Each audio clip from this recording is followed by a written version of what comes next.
Welcome back to Timely Discussions.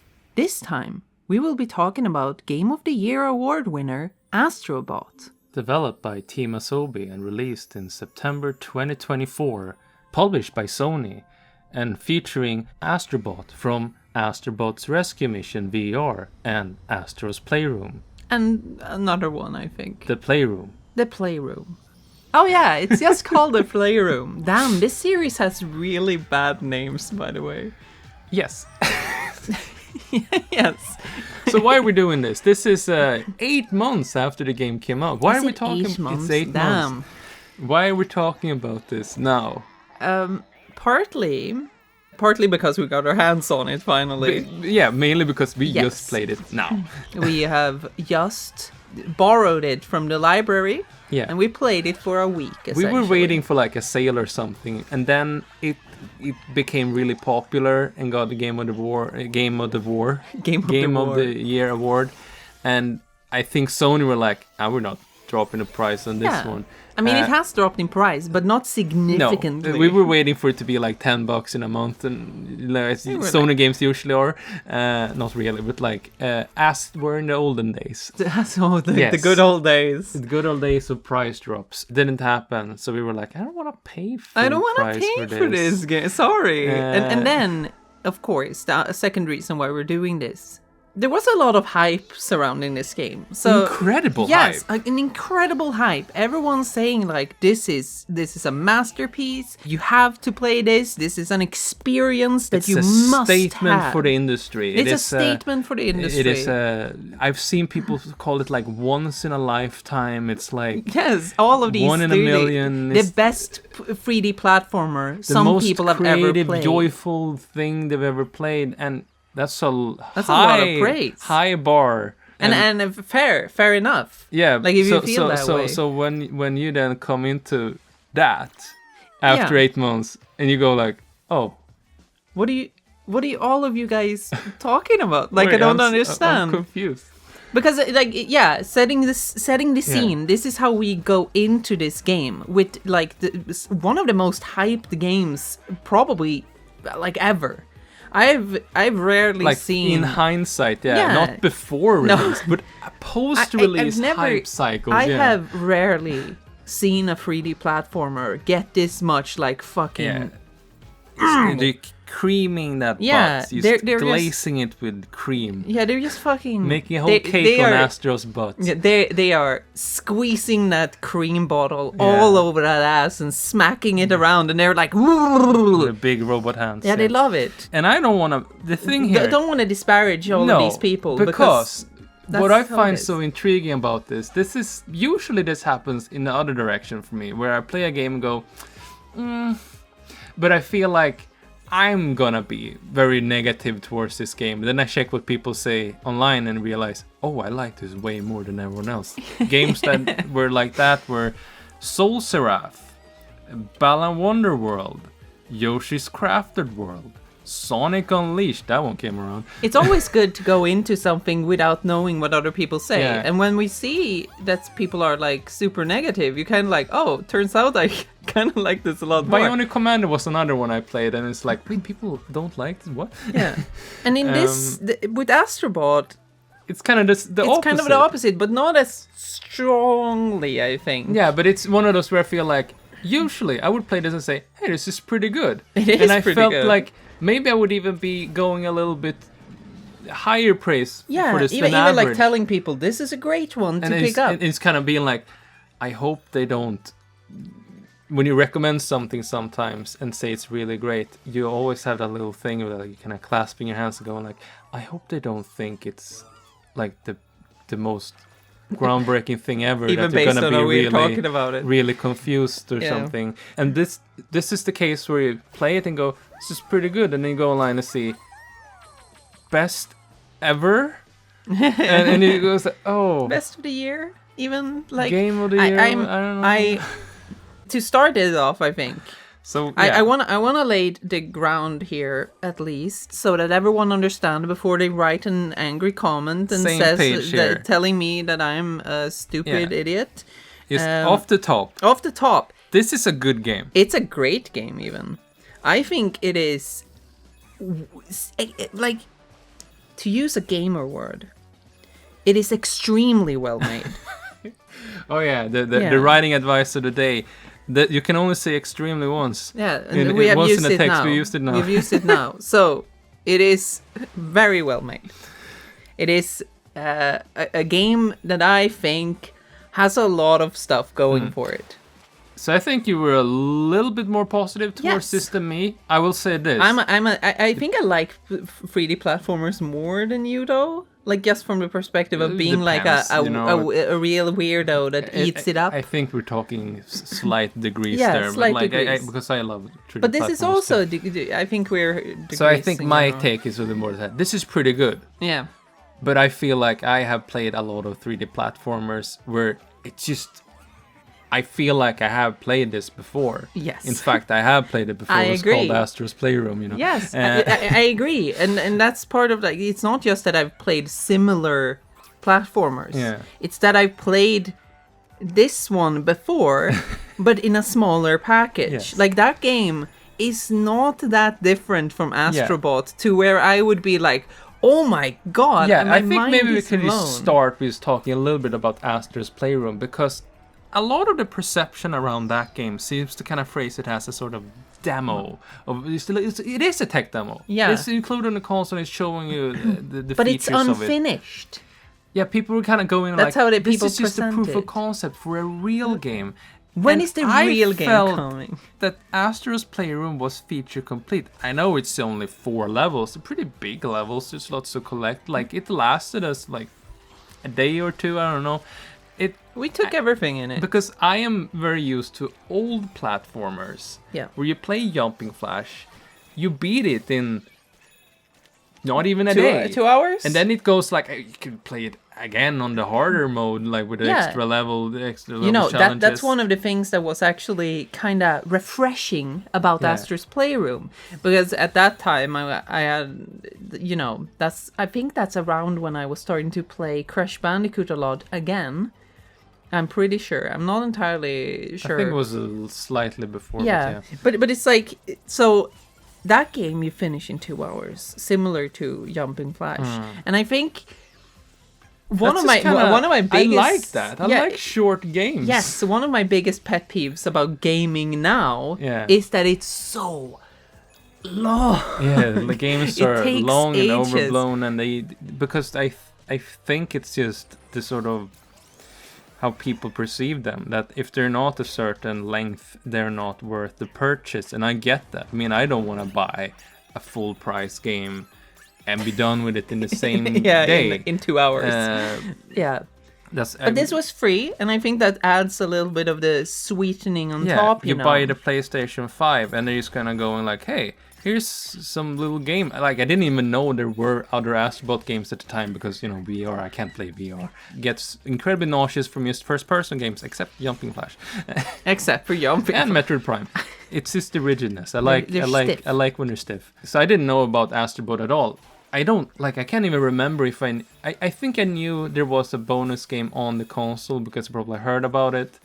But it was kind of a surprise. I didn't really know what to expect from it. Yeah, it was a surprising platform game, nice it's thing. included for free. And it's, of course, a big PlayStation hype fest. So they're going like, oh, you collect peripherals from all generations of PlayStation. And they're little robots dressed up as PlayStation characters. You can go like, okay, they're kind of building up a little celebration hype for this new console, and Yeah, it's like a promise for what's to come. Yes, for the PS5. PlayStation 1, 2, 3, and even 4, I think, had a lot of going for them. They had a lot of cool games and everything. So you like at the moment you're getting a PS5 and going like, yeah, this is gonna be the next chapter of that. And like this is going to be exciting. I'm looking forward to them making a lot of new and unexpected games, Go forward 5 years. Yeah. And we don't PS5. use our PS5 much. I would say that it is the most disappointing console purchase I've ever made. Yeah. The thing with it though is that it also replaced our PlayStation 4. So I mean, it has that. Yeah, it doesn't matter. So it's like whatever. Yeah. So basically, I play Astro's Bot. It's Astro Bot, the new one, and I feel that 5 years have passed and nothing has happened. It's like it continues going like, yeah, PlayStation 5, and it's going like, Yeah. If it, it's one of those things like I said, you said it too. It feels like I've been there, and I have. And it's not to say that this game is not polished, that it doesn't have new ideas that weren't in Astro's Playroom, that it doesn't have the juice, the stuff that makes it like compelling. It has fun movement, it has great power-ups, it has bosses that are fun to beat, it has collectibles up the wazoo, all of that stuff is fun, and I think it is perfectly fine. However, I think Astro Bot, in the sense of being like the biggest thing of last year, I find it to be a little bit too basic. Yeah. Yeah. And especially now, when we're 5 years in, a lot of people look at it as a statement of against Sony, against their live service stuff. It's like they snuck a sincere real game under the radar or something, fooled the executives to fund it or something. And I just feel like the whole like statement against Sony thing, I don't fully buy it, because like, dude, this was signed off by Sony, and I get but it's that like unintentional. Including a bunch of IP wankery is going to probably be an easy sell for them. People wanted to succeed specifically because they're making it into a statement. If they can show that this game that is feature complete, it has everything on the disc, maybe not, but like, it has everything, right? It has free DLC, everything like that, and it's a short little game that goes against the grain of what Sony usually releases. That's the statement. Yes. So, but I'm like, when we're looking at this game on its own, I don't find it to be particularly unique. Yes, especially not after Astro's Playroom, because that's the sort of thing with it. Like, I feel like I have played this game before because I have. My thought is basically like, this is the big one. You play that other one that's gonna make it seem like a fart in the wind, because now it's big boy hours. It's real, and I think that's also pretty hard Act to follow. Yeah, it's kind of hard to follow up on something really like I thought it was perfectly fine, and then he's kind of doing the same thing but just longer. So, but I think maybe we should go into Astro Bot now and just kind of talk about it in a very like just sensible way. What is good about it? Yeah. What did we like about, like, if just in a vacuum, what did we think about this game? I think it's a pretty fine game. It's like I like 3D platformers, like platformers. I like little scrimblos. Yeah. I like it's fun silly to jump characters. around, to hit things, to slam your fists into stuff. It's fun to spin. Yeah. All of that stuff. It is very basic. What do you do in this game? You are a robot and you have a jump. You have a Mario Sunshine flood hover. Yeah. 2 beams from the feet, very similar. And you have a little punch. That's what you have at all times, everywhere. And in every level, I think in basically every substantial level, there are like small extra levels, but basically every main level, you get a little power up. You get a little power up that adds something to it. Usually, it's sort of a modification on like your jump or your punch. You use the shoulder buttons with haptic feedback for those. Wow. So it's like, oh, now I have monkey on my back with hands. So you use the shoulder buttons. That was actually in the last one. So you use the shoulder buttons to grab with the hands. Yeah, and you use the little controller. And do stuff with it. It's manual grabbing, and then there's another one that we get boxing gloves, and you punch with the shoulder buttons. Then you can get you get a little dog that shoots forward. You get a chicken that shoots upwards. Yeah, you get a inflation porn. Yeah. So you float. You get a inflation porn. What is it? It's a squid. Whatever. It doesn't matter. Like that. It's something. You get a time stopper. Yeah. It's a little stuff like that. I think. The one I definitely like the most, that shockingly underused in this game, it's just one level, is the mouse. I think it's 2 levels. Oh yeah, one the special Christmas level Yeah, had a yeah, small yeah, section. yes. That's a DLC right. though. Right. But yeah, there's so in the one main level. game, there's one. It's just game. one level that has the Yeah. mouse power up, and that's basically just instant loading a smaller, or I guess a larger version of the stage. You just actually shrink. shrinking. It is the same level. I guess it is. Yeah, but basically you shrink and grow. Yeah. Very, very cool. Hop between 2 sizes, and I think it's a pretty neat. That could have been a game on its own. Yes, of all the ideas in this game, I think that is probably the one that is the strongest. Strongest and could have been a game on its own. In fact, I think maybe if I was working on this game, I would have got into that thing and it's been like, maybe we do this instead. Maybe it's like small games. I like Shibu Robo, I like Pikmin, I like Clockwork Knight. That's one of my favorite things when you're a little guy in a big world. Yeah. That's one of my favorite things, and I was surprised that they went for the other ones more. I guess they're kind of easier to make because you don't have to make because the tiny world is of course a super huge area with lots of small details and such. I think it might also be a case where they felt that like the novelty wears off very quickly. Maybe. Might be the case. The other ones are movement based, so I guess that makes sense why you would use that several times. Like the boxing gloves come back a lot. But anyway, I think those are there are some really fun levels. I think the best thing you could say about this game is that it feels a little bit like playing with a toy. In the sense that it always comes with some fun idea thrown at you, but also that how it plays around with the controller to make it feel a bit more tactile. You know, you're looking like I'm stupid. No, I'm just kind of I don't fully get what processing you're going off about, but yeah. So I was just listening. What are you doing now? No, it's just if you get for what you I mean, the to tactile part of it Yes. with the controller. I think there's a lot of stuff in it that makes it wonderfully tactile. The rumble in the controller makes you feel the different grounds you're walking on. they have HD rumble, they have haptic feedback, and they have a little microphone in it that like kind of it uses the controller in a sort of game player real-time sense. You're just saying a bunch of words. I'm sorry. It has a connection between game and player. Yeah. That's very real-time. Like I said, it's makes tactile. it feel like there's no sort of boundary between it. It's very seamless. Yeah, I think that's cool. It is pretty neat. However... No, you're just talking about good stuff now. Yeah, but I need to just say one thing about that whole thing. Okay. I think some people probably were a little bit more impressed by the whole, like, is the physicality of the controller thing within the game world.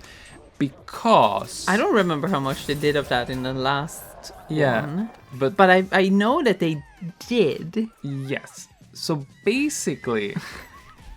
We have played another Sony published 3D platformer from the last 10 years called Tearaway Unfolded. That's a game that is doing that stuff. Maybe a lot of people who just haven't played Tearaway were more impressed by that than I am, because at this point I don't even think about it.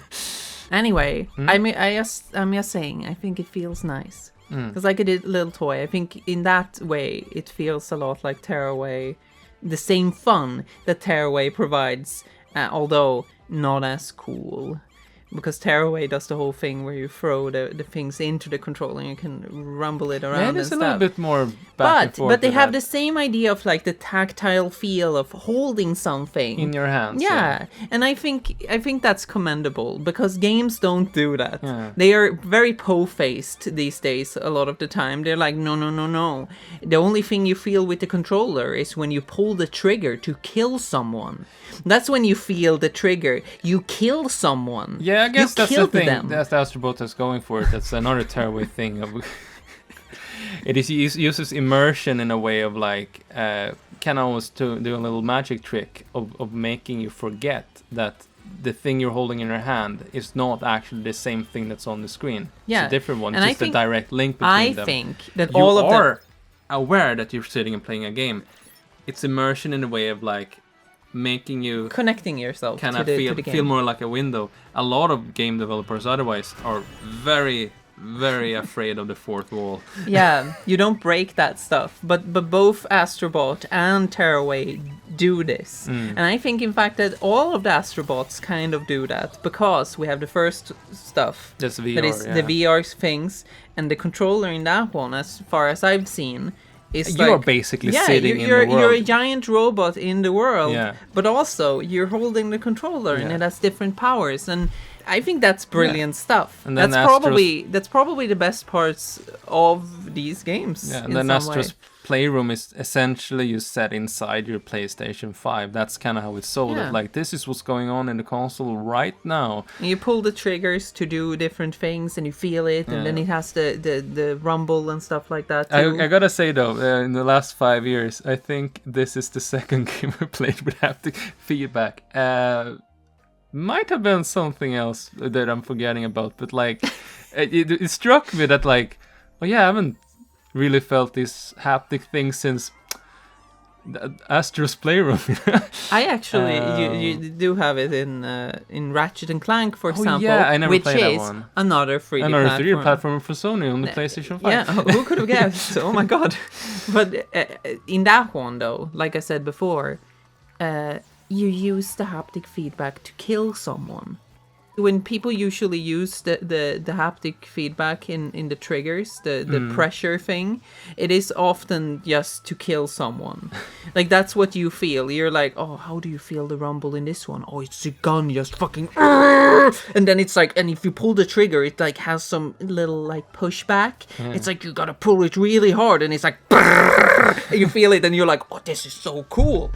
But Astro Bot is more like some small things, like you feel the pitter patter of rain on an umbrella, and it's lovely. I think those parts are lovely, like absolutely wonderful. I will say about the haptic feedback, Yeah, it makes me feel like I'm breaking the controller. I'm breaking the controller. Yeah, like it has a little bit too much crunch to it. I'm going like, oh, I feel like Yeah. I'm, especially when you're using like the monkey grabber. There's a special DLC speed level where you're climbing a mountain. Yeah, I hated it because I didn't figure out that when you're spinning on the pole to do a little leap, it stops being control the character with a stick and actually it's the gyro. I didn't catch that. It's just like, why is it just going in different but directions? she was so whatever. Yeah. So you're gonna have to speed run that stuff and do the thing really fast. So you just kind of alternate in between flipping the controller up and down. The two hands, haptic feedback shoulder buttons, and you're doing it fast to win the race. And I lose a lot, so I have to redo it. I just feel like I'm breaking the controller. The controller is going bye. Luckily, we have two. Yeah, I don't think it actually breaks it. Oh yeah, your mom bought it. My mom got me the second one. Anyway, that was right when we got it. Yeah. Actually, we got it just with to mention that Sackboy's Big Adventure. Another. It's called Sackboy A Big Adventure. Yeah, A Big Adventure. Actually, another 3D platformer from Sony, within the last 5 years. Yeah, that came the same day as Astro's Playroom. I remember at the time going like, it's kind of weird that they have two 3D platformers. Yeah, it was really weird. They should have probably... people hated that one. I don't care what that was about. I think that one, actually, if we're talking about, when people talk about like that this game is filled with joy, I think a Sackboy's Big Adventure has just as much of that. All characters are like, woohoo, jump into me, fuck me. I mean, that's just the Sony's Super Mario 3D World, and I understand. People didn't like Super Mario 3D World that much either. Yeah, they didn't do that. Yeah, because it's not a true 3D platformer. But I think there are a lot of people who do like 3D World a little bit more. I think the thing with Sackboy was the sort of the classic thing of they changed it, and I get that. Like, I have that stuff every now and then and going like, why are we doing this? instead of the classic, you know, why are we doing a spin-off? You know, Yeah.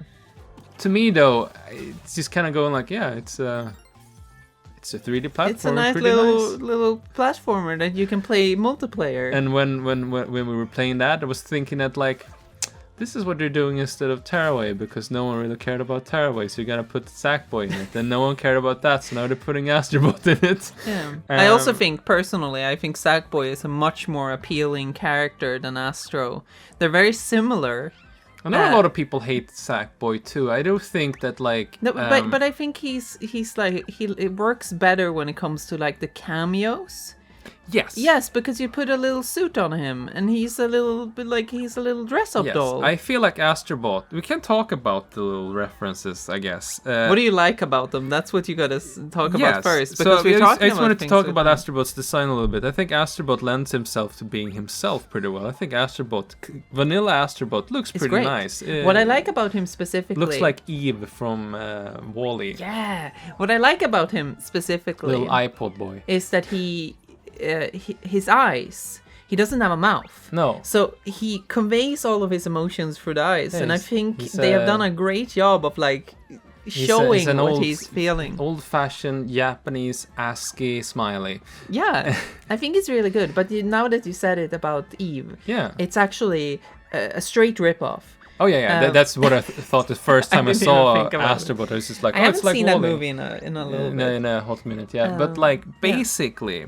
I think Astro Bot works very well as like vanilla Astro Bot, whereas I feel vanilla Sackboy a little bit obscene.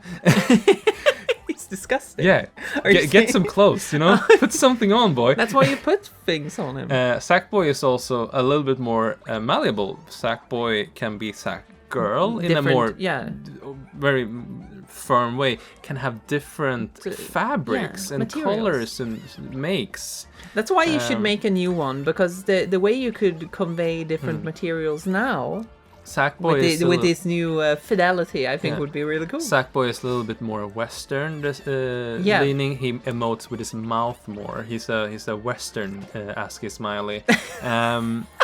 Yes.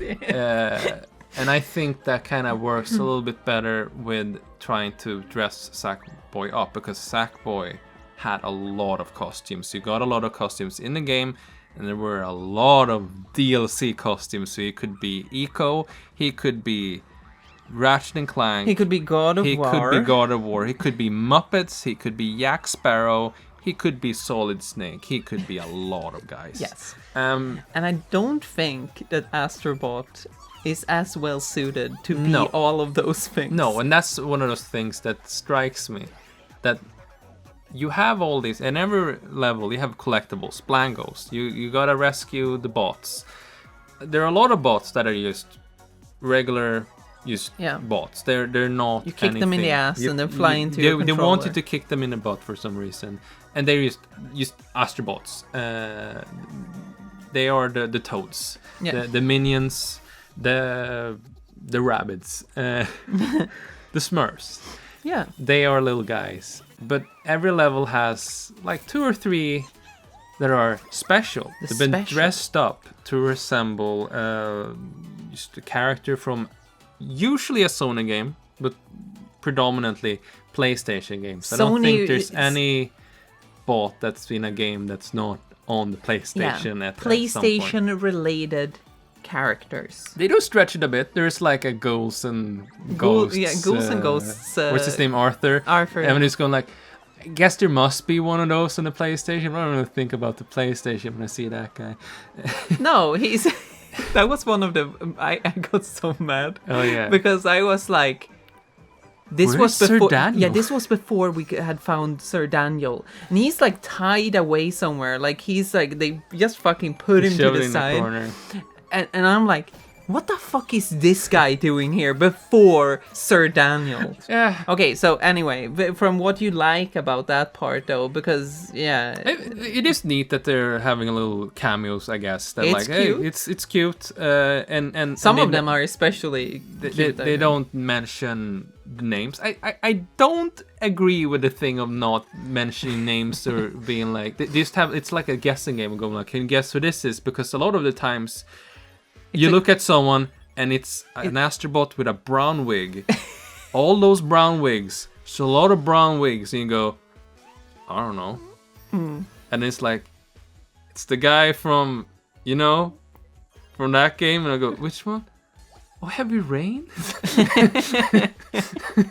That's probably why he wasn't in this. No, yeah, it was from the other. What's it called? Beyond Two Souls or something. What's really funny about the fucking about we got the origami,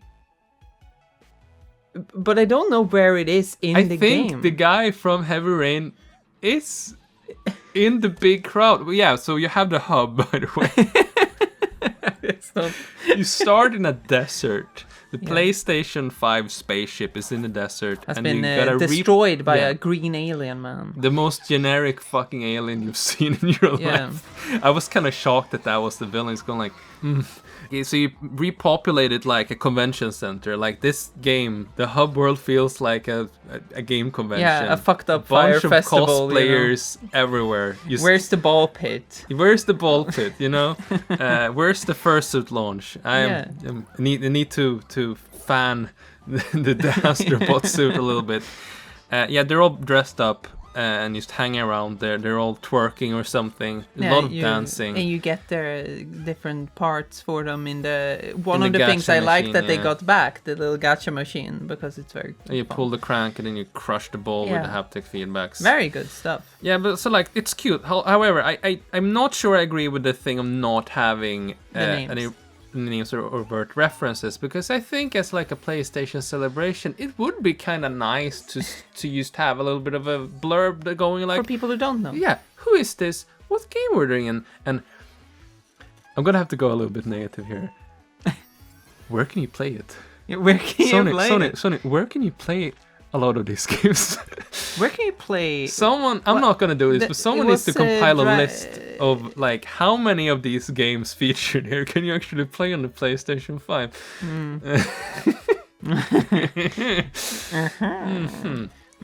Yeah, it's fine. I think a lot of these are fine. However, it's a lot of it. And I think that like after a while you kind of go like, who's this? You get a little bit numb. Yeah. Also, it's a kind of front-loaded with a lot of the big ones. Like the third level has Crash Bandicoot, and you're like, oh, they got Activision? Well, I guess we're done here. Like, we got Crash Bandicoot, and then you're like, oh, I wonder where Yak is. Oh, there he is. Yeah, same level. Yeah, and then you're starting to like scrape the ball of the barrel at like the end, which is very strange. I didn't feel like the second half. Are we of the already game done with everything we like? Okay, let's not complain about the cat. I just wanted to say that I think it's cute, and I think that like it works. However, it is collectibles. It is a thing that was in the previous games, so I think maybe what I want to talk about with the bots that I kind of like, although it's very underutilized, is that they are Pikmin. Too. Yeah. You collect bots. Their collectibles are keys. They're stars in Mario. They're splangos. Get the bots to open the door to the boss, and then you can beat the boss and move on to the next world. You have to collect the bots. They're not too hidden in the worlds, but you can miss them. So in the hub, you can just whistle and collect all the bots in an army, and they can do little tasks. They can like build little bridges. They can become ropes that you can, and they can pull up platforms for you to jump on. Ape Together Strong. And you get a little bonus. Usually, you get a bonus character to get another robot. Yeah, a little weird robot that isn't an Astro Bot. Yeah, actually, it's usually the ones that are kind of weird. So it's like the Dreams Pointer, like Spyro. Mr. Mosquito. Mr. Mosquito 2. Robit, of course. My Robert, boy. my boy. friend. Robert. It was the cat from Stray. Yeah. It was something Okami. more. Okami, yeah. Okami. Okami. A bunch of those things. Yeah, and like a lot of the time, I was kind of stone-faced looking at like, oh yeah, There's that one. it's Parappa. Yeah. To the degree where they could have thrown in Mario here, and I'd probably just be like, huh. Yeah, of course. Okay. It's Mario. But there was one or two moments where I'm going like, Oh. It wasn't Klonoa. I know about that guy before. Yeah. People had told me indirectly when the game won Game of the Year, and I went, didn't anyone tell me about that? Whatever. He's sitting on a little robot, and sitting on a balloon. Oh, it's a balloon. No, it's the big bro robot. Doesn't matter. He's just hanging out in a level, in a wind theme level, and he's slipping on a thing. slippery surface, and you grab him, and there he is. He's just you hanging kick him in the ass, and you have him. That's it. It's just there's Klonoa, I guess. And It's unceremonious. yeah, I like Lammy. She's very early. It's like, oh, is there a Lammy costume? No, there's no Lammy costume. There should have been more costumes. There should have been more women costumes. Yeah. There's like Cat from Gravity Rush, which is nice. But where's Lammy? Yeah, Where's Lammy? Where's Lammy? Vart är Lammy? Where's Lammy? But like, I think the ones that got me a little bit like, is the little room that's Devil Dice. You're in a casino level and you fall into a little sub area, and it's like, it's a Devil Dice. Okay, what really annoys me about this specifically, because oh my god, you can't like this game. Okay, everyone, just listen. For everything good, there's something that annoys me. No, but like, listen, this game is great. I think it's really nice. It's a perfectly fine, perfectly acceptable, basic platformer. It is doing what one of those should do, and it's very well made. It is polished as all hell. It's kind of frictionless, so a lot of people will enjoy it in ways that I think a lot of people don't enjoy certain platformers because they're kind of have a lot of friction. You know, they're hard, they beat you up. A little bit of a mini poo-poo. Yeah, they put you in challenges that make it hard to collect everything. Yeah. In this one, there are challenges, however, they're not that hard. I think one thing that also kind of goes in Astro Bot's favor for being so popular by a lot of people, I think it's a very normal game. It is a very, like I said, it's basic. Because I was gonna have to say that like my favorite platform game of last year is not Astro Bot, it's Penny's Big Breakaway. I'm not gonna talk at length about Penny's Big Breakaway, but I can say it's a freak game because you're rolling around on a JoJo, you're fucking you're doing tricks, you're Tony Hawking around the place. It's a weird game. It's more about movement, fast movement. Yeah, a lot of people are going like, I don't know about this game because it is very specific, but I love it. It has lots more friction. Yes. When we're talking getting the movement right. Yeah. So I feel like Astro Bot is a very standard game in that way. You said that there was someone who mentioned that it feels like eating chocolate cake for 10 hours. Yeah, I saw someone say that on Blue Sky, and I think that's I wouldn't say cake. I would say more like eating like potato chips maybe for 10 hours. Yeah, like it's good. It's delicious. Maybe you could have had a like the gourmet meal is right next to you. Yeah. In a way. But I think food metaphors are bad because it makes it sound like we're saying that. No, it sounds food like allegories are bad because it sounds like we're saying that it's fast food, but it's not. Don't do food allegories. Here's the thing. I'm gonna say this. So here's my thing, personally. So I think all of these cameos are kind of underutilized in some sense. Where I got the impression when people were starting to talk about like, oh, there's levels and stuff like that. People were talking about this game, made me think, there would be so much more PlayStation. I expected there to be more devil dice rooms.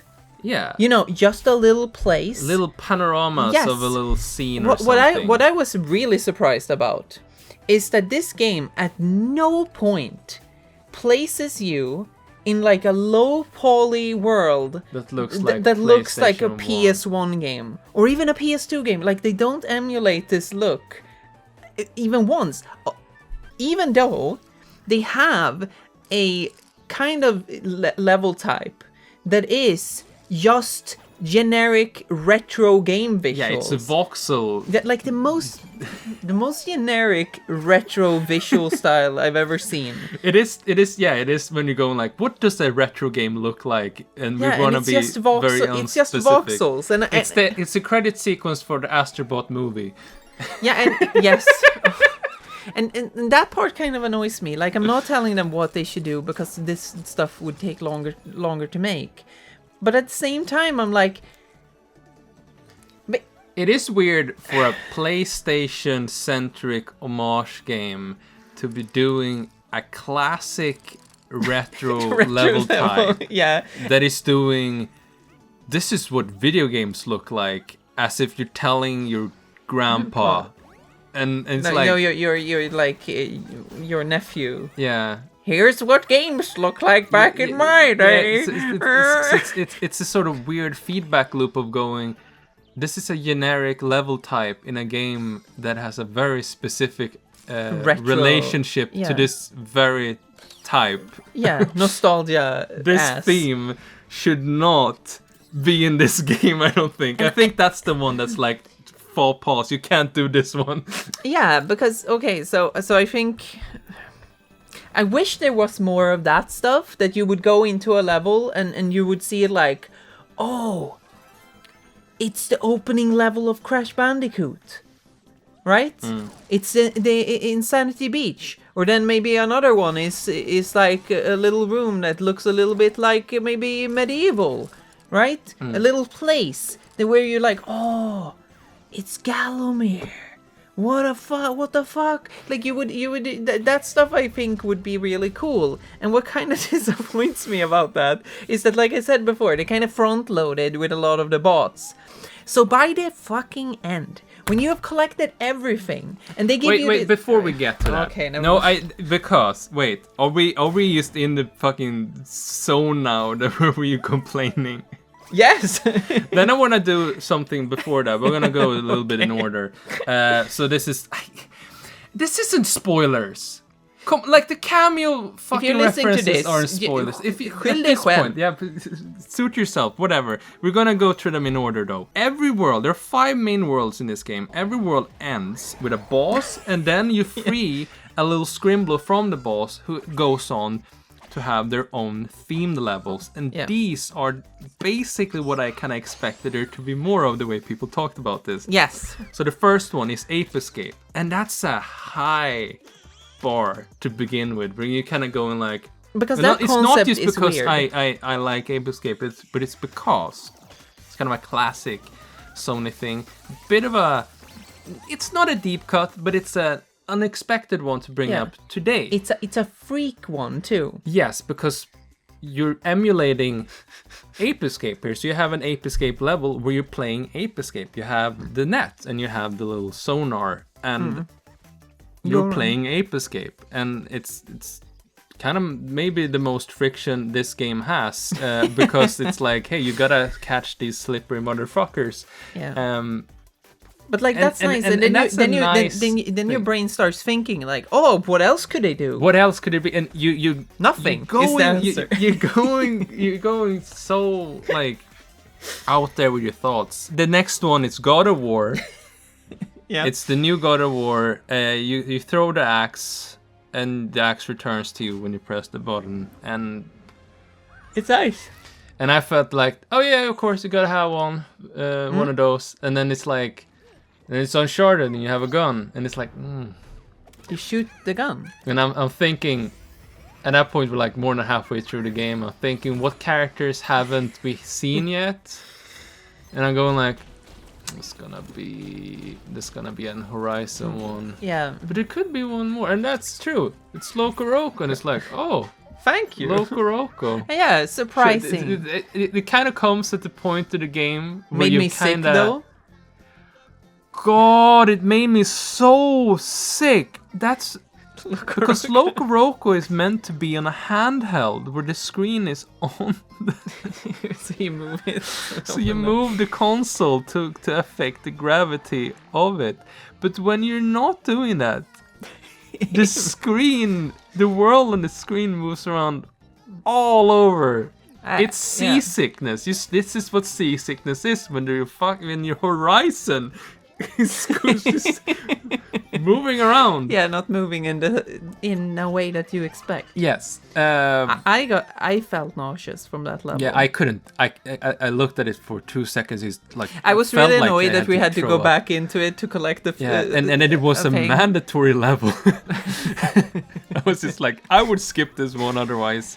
Yeah. Yeah, and then the grand finale, the last special level. Horizon. It's kind of okay actually. It is a really good. The bow and arrow is more fun than God of War and the Uncharted gun. And the gyro aiming is really good. Yeah. I don't really care. It's just not particularly. I understand why that's the last one because Horizon is surprisingly Sony's best-selling game of all time. I think that probably is a little bit down to diversifying on PC, and I think that we have more demographics playing games now than we ever did before. Not to disparage the game or anything; it's probably completely fine. I played it and I think it's good. It's perfectly fine, although. When you start with Ape Escape, I would be like, what else could it do? I'm not even gonna complain about it because I can't be expecting it to be a jumping flash level or something. Although I would say, if I would have to suggest one thing they should have done, they should have had a racing game level. They should have had a Gran Turismo or something because I think that's something that people love racing games. You could do a lot of racing games references in a level like that and have it be a little bit different. Motorstorm. That's another one they don't reference. They don't have Sweet Tooth in the game. Yeah, they don't have Sweet Tooth in the game. What I did go at was Motortone Grand Prix. Yeah, Motortone Grand Prix. That's a nice cut. That is a good deep cut. But yeah, so I'm a little bit disappointed about the levels that they chose as the last ones. They're fine. They're not bad levels. That's not really they the probably problem. are among the best levels, because and that's the thing too. Because I can't be expecting this entire game to be just that. I think it's the problem here where it's a little bit too long. It is stretched out. It is kind of to the point of bursting. I feel we're like. That's you why get to the end and going like, are we done? That's why I would have liked a little bit, some more of these like rooms. Yes. With a little vignette, like a little panorama thing, like of an old game, and there you find a little character. But it's like I think that would have been cool. Then again, I can't complain about what it isn't, of course. Man. Yeah. But that's the kind of that is just straight up bad criticism. Is kind of fanficking another game. Yeah, no, of course. This is just what I imagined when I heard like people talking about it, because I thought it would be like such an extravaganza, because people talk about it as a love letter, and I think that's true for Astro's Playroom in a much higher degree in some regards. I think it really works in that one. And I think the brevity and conciseness of that one works, because you're not gonna get completely fed up. It's contained to the idea of you being in the PS5. You collect a lot of memorabilia from the past. You see some characters. I like collecting the peripherals. Yeah, that's really fun. I think that's actually more fun because they're very painstakingly detailed. Yeah, they to are be perfect. Real 3D models. And then you look like, and objects. you're like, oh, it's the multi-tap. What the fuck, man? And you get the little things where you're like, oh, it is the iToy. Yeah, it is the PSP. Yeah, it is the PSP. Like, I think it's stretched more thin here. Yeah. Where at this point, I kind of find it to be more distracting than it adds, you know. And that's where you kind of come to the last level, and you're kind of like expecting it to be a blowout. right? So basically, every world has a few levels with Super Mario World exits. They're pretty well hidden, actually. There were some we missed we had to go back fun. to. But basically, so you come to a little bonus star road with bonus levels You finish all of those levels. They feel like levels they kind of accidentally made some extras of. There's like 3 ghost levels in this bonus world. Yeah. And they all used the lamp to show invisible objects. I don't know. They all did. Yeah, they all No, did. They didn't. Didn't they? No. One was a time stop. Yeah. There's several ones. You just didn't pay attention. No, I was talking about the ghost levels. Oh, the ghost level. Yeah. Oh, whatever. It doesn't matter. Anyway, so there's a bunch of small extra levels there with some more references. But if you beat all of them, they're like, now we unlock the super secret final one. Yeah, and it's a big Final encore. It's a present. Yeah. In the middle of the thing. It's the open present. And you go into like a little thing, and you're like, "Whoa, what is this gonna it's be?" It's a party. It's a big celebration. It's a big party, yeah. And you're gonna see who do we have here? So and it's themed party and game, rhythm games. That is the thing. That is the theme, and so I get that. We have Egoraptor from Mad Maestro. Yeah, he looks exactly like Aaron Egoraptor. Hansen, yeah. It's like we have. I said as a joke, "Oh, it's the guy from the tester." They got him. That is how he is, a Sony character. Yeah. Yeah. And then we have 2 SingStar silhouettes, basically. Those the iPod people. Honestly, I was like, that's when I was a bit checked out. So I was like, my God. We're ending on this. But then like, I this is where I stopped for a moment because it was so wild to me, so strangely I'm gonna put in placed. the footage of this over. Yeah, this. like it was so strangely put there. Suddenly, you just find in the last level of a game that basically celebrates the PlayStation, you have Fall Guys, and I'm like just a bean guy from Fall Guys, and I'm like, is this really the best representation we could have here? It's so anticlimactic, and It is makes very- me think that like no, they just made this as just one of many levels, and then they kind of went like, what should be the last one? Maybe the celebration level, who knows? And it's not actually the end, because there's another character after that, And it's then not you get some more. there's a final boss. That's another thing. But the end of this. You know what? I'm gonna wait on this. So the final boss, you have a space shooter, rail shooter, Yeah, basically, yes. entourage. Every level starts with you shooting in on the PlayStation spaceship controller. Yeah. And you sometimes have a little go left and right segment. So there's a shooter level here at the end. Yes, where you shoot the. And what music does it play, It Kiki? plays Thunder Force by Sega, and it's like. Okay. We killed you. This is parading the corpse of your enemies. I see what the fuck you're doing here. This is stolen valor. This is obscene. It is perverted. It's fine, but it's just one of those. So like, okay, so you fight the big alien guy. Lots of teeth in this game. Did you take out the teeth of the alien guy? Basically, every you beat boss, him up so hard that he loses every his boss has teeth for you to shatter. A dentist Not the made bird. this game. Then the birds don't have I was teeth, really. but some birds do. I hate teeth. It's one of my worst things. They were like, So, we like, want to be a seeing- little bit like Psychonauts. So when like the first boss fight where you like the monkey, where you have to actually like punch the teeth out of his fucking mouth.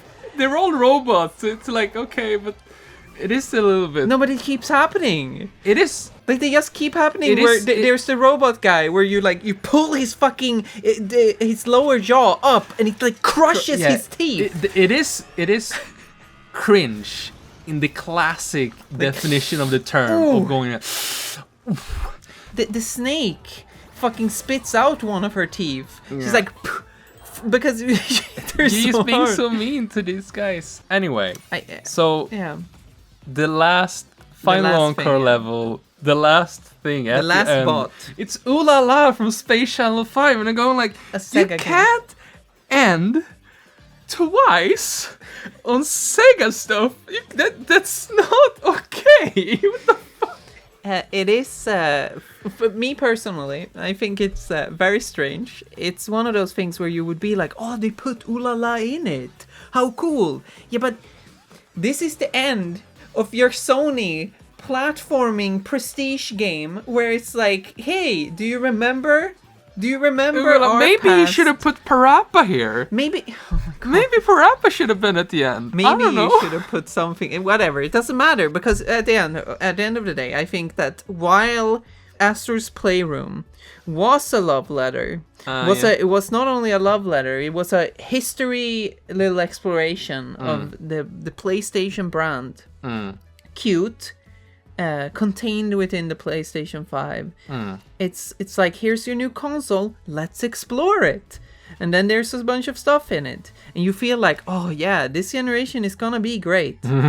Like Sony says, greatness awaits and all that shit. Right? But now that we're 5 years in. Play has limits. Yeah.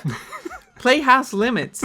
And I can't help, and I think this is mean in some sense, because I want to preface this by saying that I 100% believe that Team Asobi themselves, the creators of this video game, are genuine about their reverence for Sony and all of these video games. I don't think you accidentally make this. No, I genuinely think that they have reverence for all of these games. The problem now, I think, the thing where people kind of put this as this in the same way that people put it as a statement.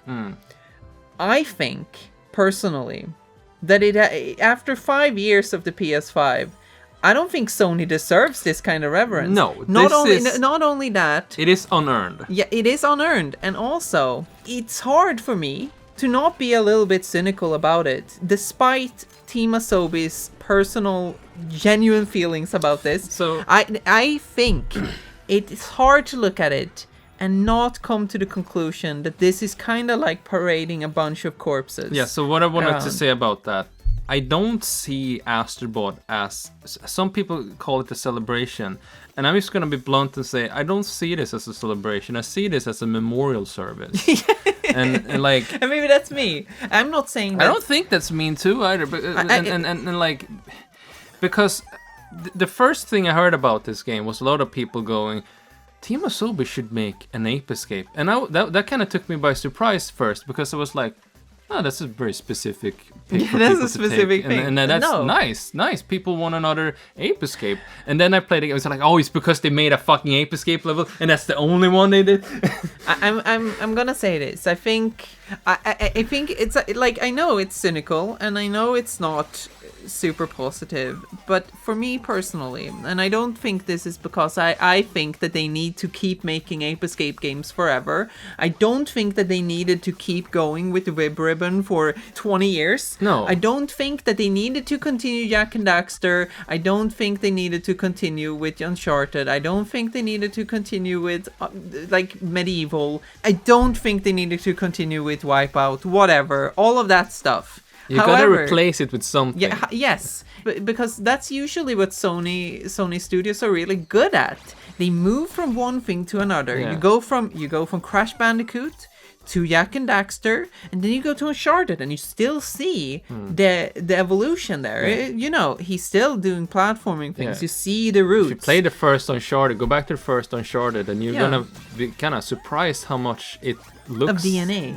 It's not just plays, but looks like Jak. Because isn't it funny like how you can Jak see games. the lineage where Crash Bandicoot's just about jumping and hitting things, Jak and Daxter is about jumping and hitting things, and then Jak 2, oh, it's about guns, and then you move on to Uncharted, oh, it's about because guns. it's kind of the animations and everything. Yeah, and then you move on and it becomes something else. Yeah, and it becomes The Last of Us, and now it becomes Intergalactic.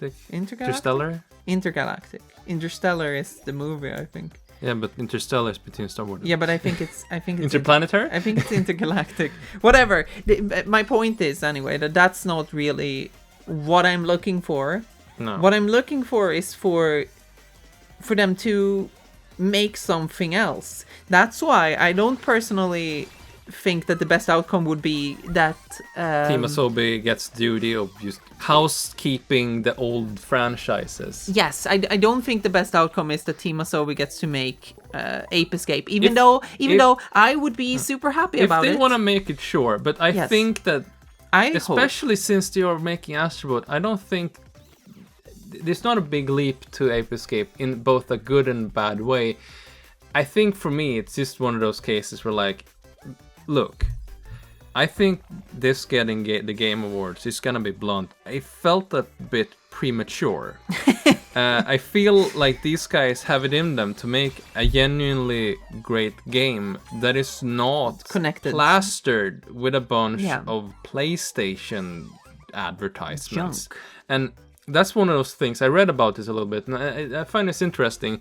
So the first Astro Bot games aren't PlayStation brand things. They're just about the robots. And then they made Astro's Playroom.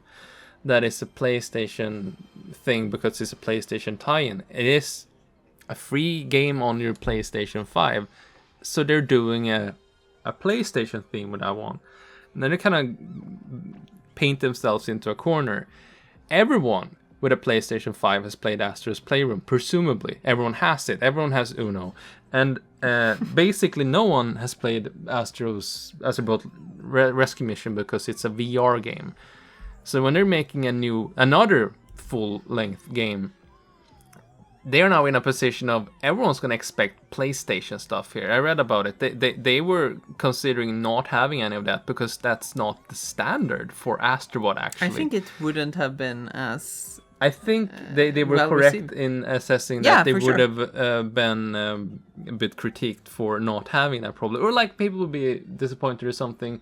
However, I think we're kind of hitting on a problem then, because we're kind of going half and half.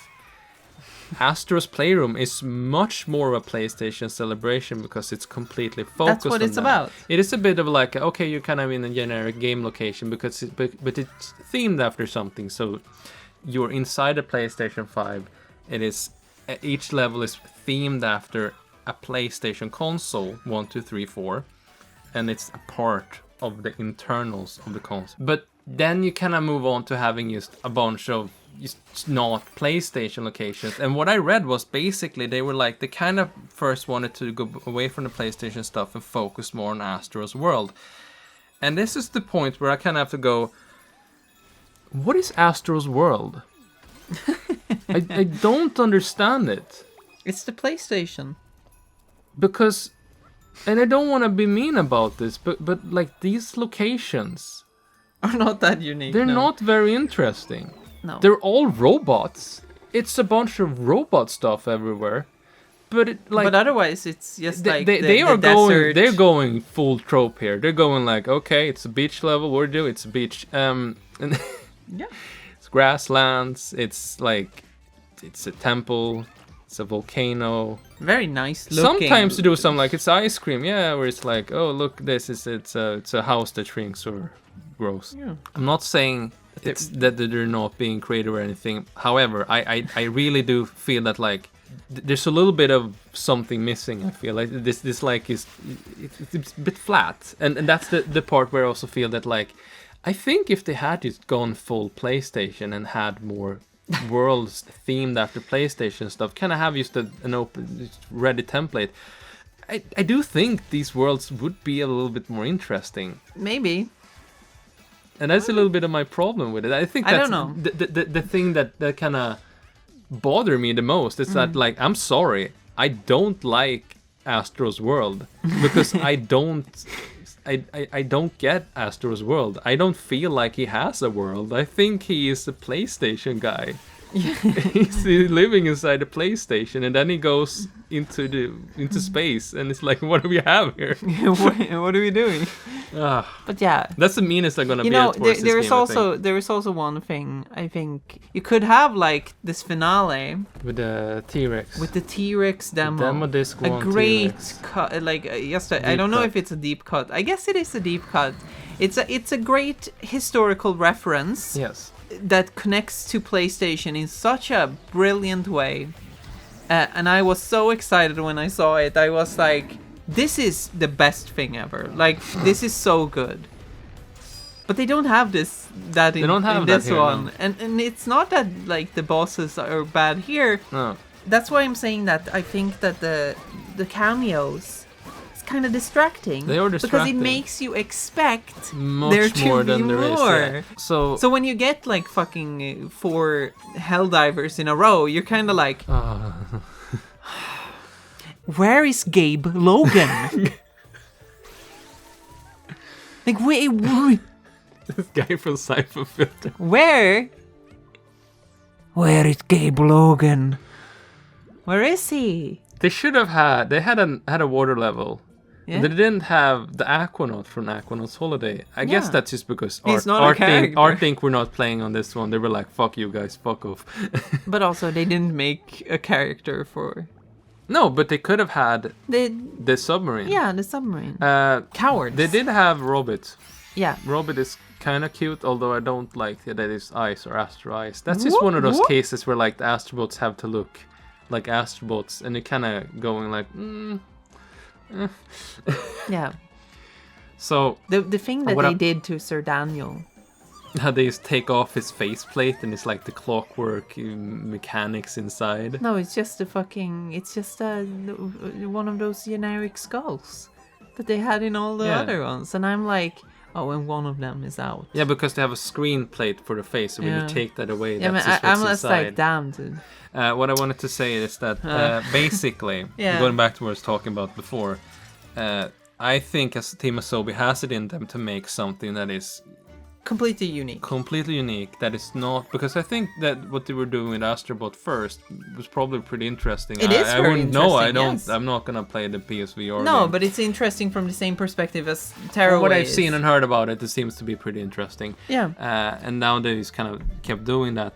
And basically, I don't think they need to be doing all this PlayStation stuff to No. to kind of shove in a bunch of reference porn in here to get any attention. However, I think they did it and it worked. They got all the attention. Yeah. This is what I mean by premature. I feel like this is sort of thing where they do it and everyone goes, hey, that's pretty good. But next one, now we're doing it for real, and that's the one where we win the Game Awards. Because right now I feel a little bit concerned, because we are at the point now where a very, very specific game got all of this attention in right at the same time where Sony is imploding with Jim Ryan's cocaine-filled business plan for this His decade. weird scribblings. Yes. Concord, dead. Marathon, Soon to be. yeah, like Maybe. that one comes out and it's Yeah. not plagiarism, but like Fair games. fair, yeah, oh yeah, okay. Exactly. Disaster, apparently, in the bunch background. of other studios, like they put Naughty Dog on a Last of Us game, and that they just go fuck you, and it's like, okay, then put Blue Point, the guys famous for just making old games new, Work on the new work on a systems. live service game, and it's like Studio Bend were making just something too. countless of these. That's Yeah. just like everyone was making this, and that's just because they saw Fortnite. They went, we want the Fortnite, And then we're gonna wondering- put everyone on making a Fortnite, Yeah. so maybe one works. And it's that God, that's when you have taken away these, like you have actually canceled them. You have to wonder how many years yeah, just of lost, development has been wasted lost. development Wasted costs and talent, everything. wasted the PlayStation development 5 is a time. desert of lost potential, And basically. at the same time, a bunch of weirdos are fucking talking about how, oh yeah, it's time to talk about rumors for the PS6, and I'm like, dude, I'm not getting a PlayStation 6 Oh, you until can- my PlayStation 5 is paid off, you yeah, know, you and can it's you can not gonna fucking do eat that. my ass. And in that sense, I understand. I 100% understand the idea of why this was the right game at the right time, that it became a statement for Yes. gamers. For I get Sony, it. against Sony. So Yes. basically, what I'm concerned with, though, is that this is a very specific kind of game. They're gonna this make is a Astro- 3D platformer. Yeah. It is a brand platformer, not just the PlayStation. It's Astro Bot. Astro Bot is a brand at this point. Yes. Astro Bot is an IP, and it is reverent towards the PlayStation stuff. So you have kind of different outcomes here. of going, what lesson are they gonna take from this? And a lot of people are hoping that it's gonna be like, but we want smaller games with like modest budgets. I want small games with modest budgets and everything. Yeah. But I think that, like, okay, the number one takeaway, the most obvious one, is they're gonna make another Astro Bot. They're gonna Astro make Bot Astro is Bot an IP too, yeah. brand. They're gonna be more, and there's probably gonna be more PlayStation stuff in that one because that's what worked. I'm just thinking this: within like the next 5 years, you're gonna see one more big company. It's not gonna be Sony, and it's not gonna be Nintendo because they already have those. But they're gonna make a sort of game that is also going full on, look at all these references. You think so? I think there's gonna be Microsoft can't do it. No, it doesn't matter who it is. It could be Namco, it could be Disney, it could be like anyone. Oh, okay. There's gonna be one that where you go like, oh, they took that from Astro Bot. I just feel that like we were like one step away from Team Asobi maybe making something like truly special. Something in a way unique, yeah. where it would be irrefutable what to take from it. But right now, I think we're at the point where like, ooh, this is a bit of a hot potato because you could see this in many different ways, and especially executives and people who eat money for breakfast. Yeah, they love big things. Yeah, so like big money, big budgets, big franchises. Yeah. They like just the same thing. So Ubisoft has like greenlit a AAA Rayman game. So what they took from this is brand and 3D platformer. 3D platformer, yeah. But make it big. Really expensive. Make it big and elaborate and costly, and that's just like, okay. Like, yeah, I'm also worried. Like, I don't think that it is the greatest statement because I think the worst outcome here is that we get an Astro Bot 2 instead of whatever else they could come up with. Like, not to say that, if they want to make that, sure. But, like, man, I think these guys are... This game is great. Yeah. And Team Asobi are definitely talented enough to move on to something new that will really blow my pants off. This game, I think, personally, as someone who has a very broad diet of platformers, I eat them for breakfast, dinner, and when I go to bed. And dessert. Yeah, I eat all of them. I eat all the time. I eat them so much that when I play this game, I'm sorry, I don't see that it's that special. To me, it's kind of basic. It's perfectly fine. It's great. It is well made. It's perfect. I've said that's like perfect. But like it's perfectly. We put it like fine. this: that it's frustratingly well made. To me, what that means is basically I'm unfairly negative towards this game, and I want to once again you say that this is a good game. We've said that so many times, but you have to make it. Breaks me. Because what breaks me here is that like it is when a game is good but everyone says it's great. That's when I go, no, it's not even that. I think it's more like that the way that it's being like presented as not just good or great, but like it's the perfect game. It is look guys, it's everything we've wanted. This is not only a game, it is what we need. Yeah. And you're like, what? And then you have people like, I think all of these arguments are fine on their own. Yeah. You know, it's one of those things. Like, if you think that this is that good, I can't take it away from you. No. But I will raise an eyebrow when I hear people taking this narrative in the direction of being like, oh, finally, 3D platformers are back. And you kind of like, where did they go? Yes, that is one thing. I think we can get to this now. I don't... This one is not super special in the grand scheme of things. I don't like the whole narrative, an endless narrative around 3D platformers. Being dead. Perpetually Not dead. just being dead. They're always finally back. Yes. Because they never went away. And they didn't. And I want to be real here. There's a lot of people who kind of conflate and blow up the past in a way where I have to just remind everyone that the 90s weren't all 3D platformers. No. There wasn't actually just a complete entourage, barrage of 3D platformers. There certainly were a bunch of them, but I would actually say that we have had them in about the same frequency Maybe. ever since. Like maybe dips a little bit here and there. Especially Maybe the they're not all. PS3 Yeah, generation. yeah, but you had the Wii and stuff. Nintendo have never let no, go they of never it. let go. And this is one of those cases that, like, we have, of course, a bunch of trash games. So we had a bunch of shovelware, like Ninja Breadman or whatever, where it's like, okay. Yeah. So what I wanted to say here is that, like, we have right now probably as many, on average, 3D platformers coming out as there were in the 90s. In fact, I would bet that we have more coming out now than in the 90s. And I then don't we're think talking, that of course, never about really fully went away. Maybe if you go year by year, it's like, oh, 2013 only had Mario or something. But I had Tearaway too.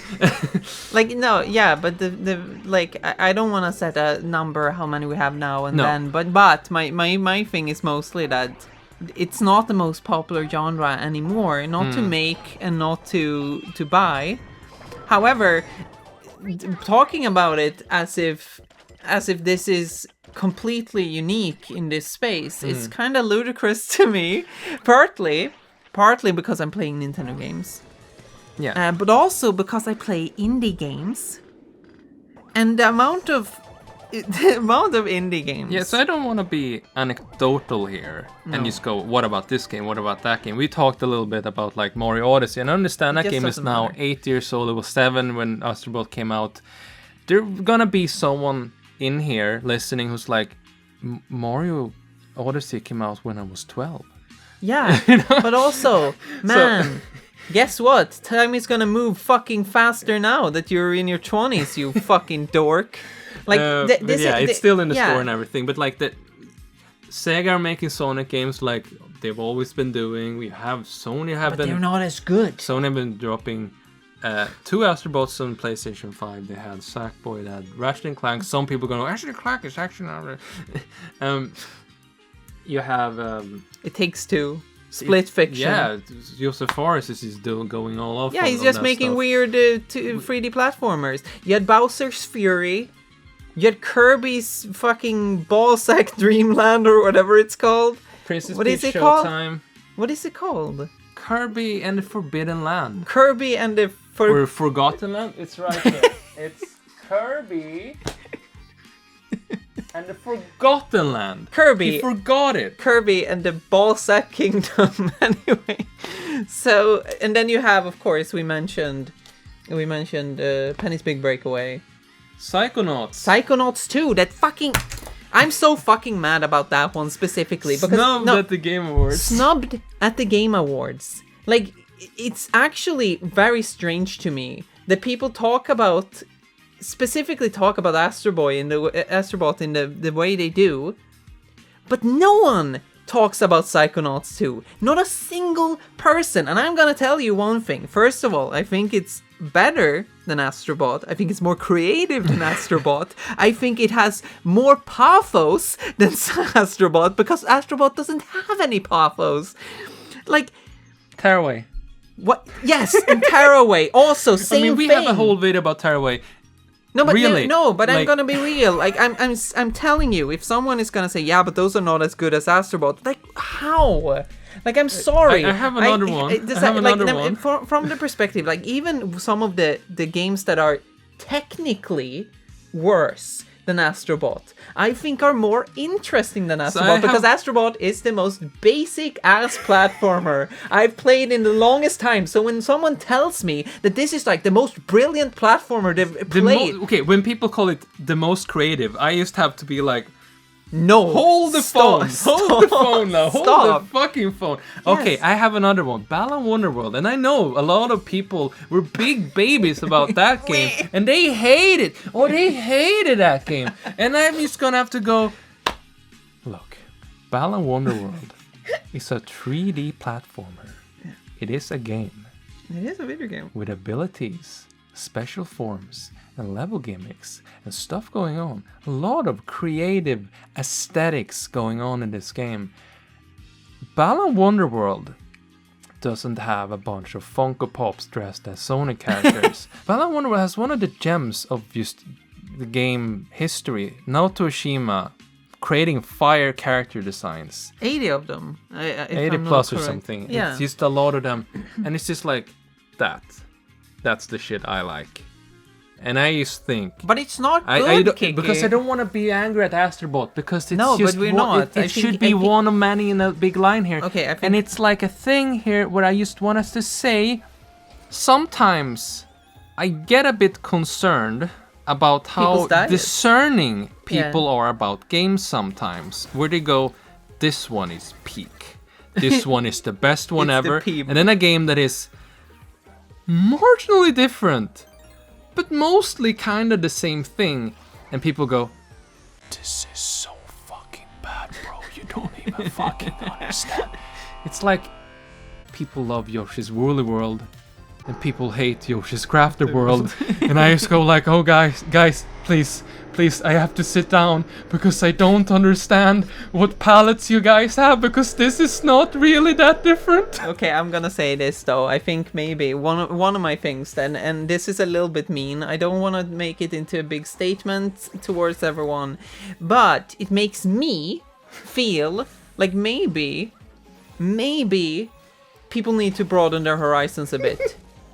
And play a little bit, a few more games. Like it's not. Once again, I'm gonna make it perfectly clear because if anyone in the comment section says like, "Why do you hate it?" I like Astro Bot. I like it. I think it's good. I'm just saying that in the perspective, from my perspective as a fucking platform glutton, I eat all of them. Like I'm just gonna be 100% serious. Super Lucky's Tale. Yeah, Super Lucky's Tale.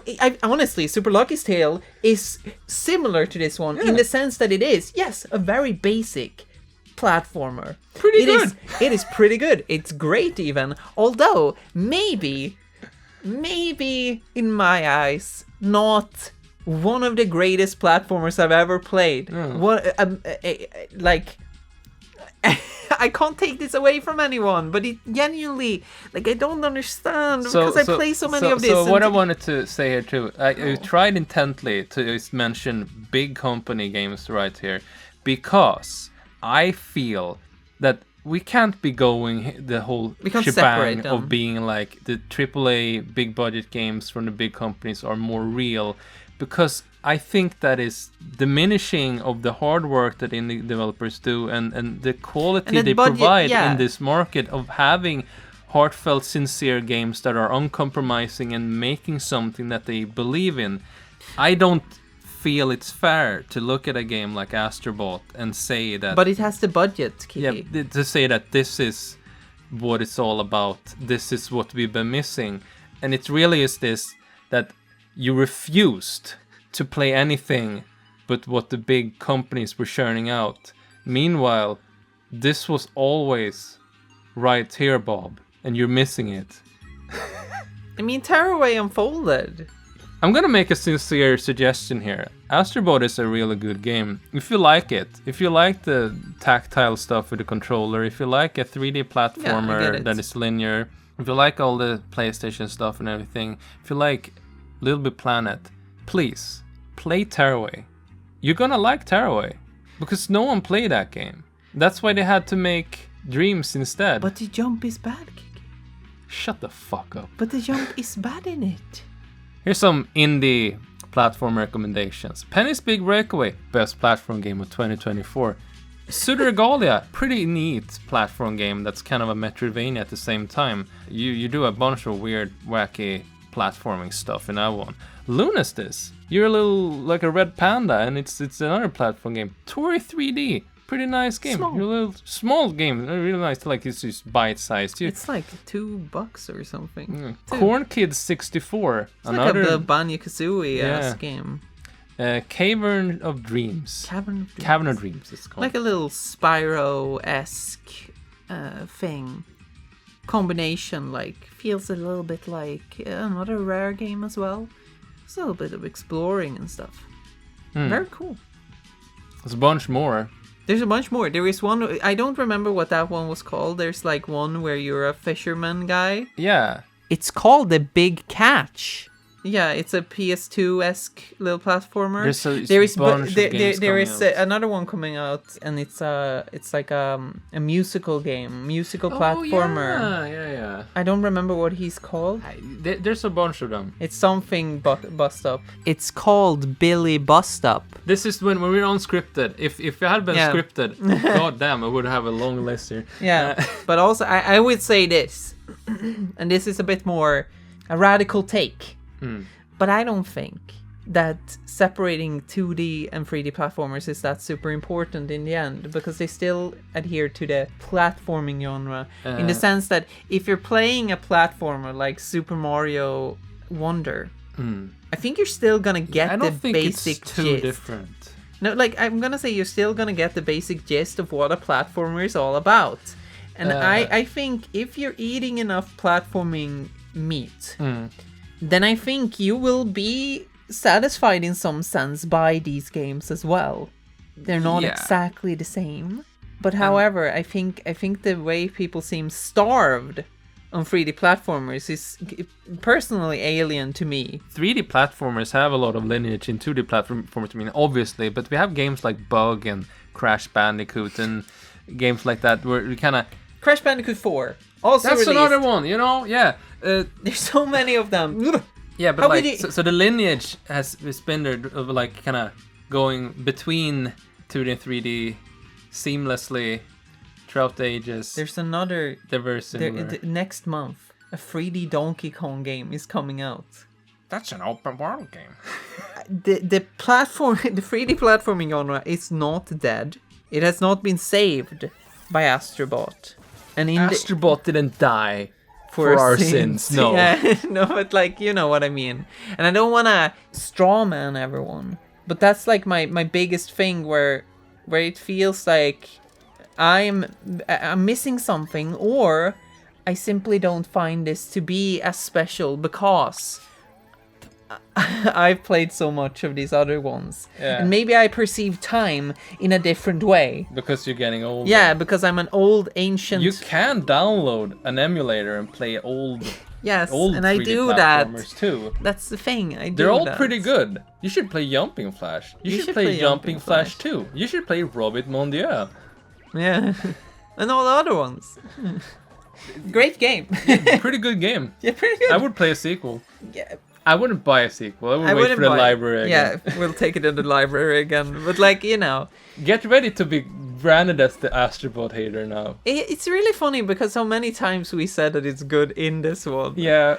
Because I think maybe this broke us. This is also the thing we're like... I mean, we try to be positive towards games, but every now and again, something comes along and it just rubs us the wrong way, like it's finally a 3D platformer. How novel!